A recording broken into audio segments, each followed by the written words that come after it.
all of a sudden, we are confronted, our troops are confronted by new units about which we knew absolutely nothing. Troops that we could not have studied at Camp Ritchie because they were not in the order of battle.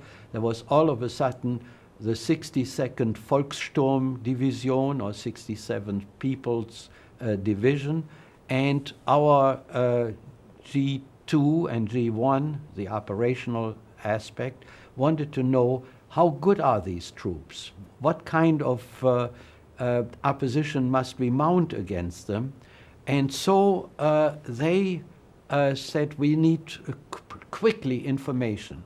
And so the conventional type of interrogation, which we were taught at Camp Ritchie, which was a one-to-one interrogation, were out the window. So I devised a mass interrogation. The prisoners would come in, I would say, First Regiment of the 62nd, fall out there, second there, the signal battalion over there.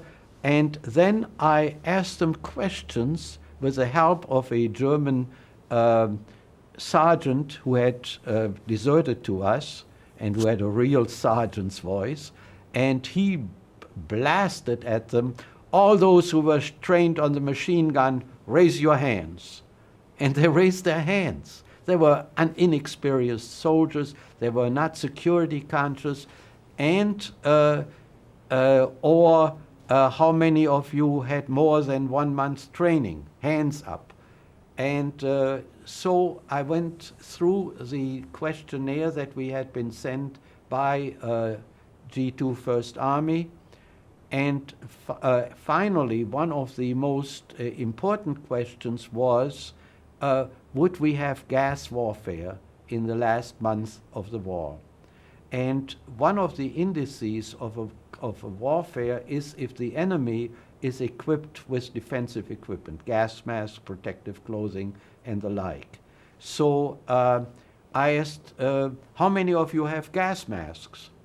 And they would raise their hands, and very few, maybe one or two out of a battalion would have had gas masks. So that gave information to our intelligence service that Germany was not preparing for gas warfare as it had happened in World War I. My citation for the Bronze Star then read his statistical analysis of enemy units proved of greatest value to our field troops.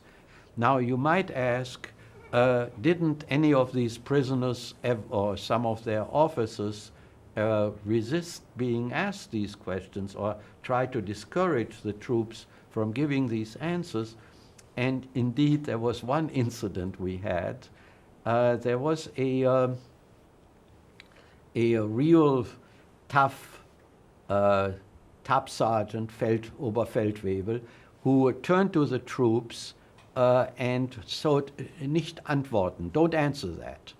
So I had as one of my aides, a deserter from Austria, also a sergeant, and he walked up to this very rough-looking Oberfeldwebel, and he had a cap with a visor. He took that visor, pulled it down in his face, and he said, look at this clown now. He doesn't know the war is lost yet. And the interrogation, just making him ridiculous, the interrogation went on, and I got my statistical analysis.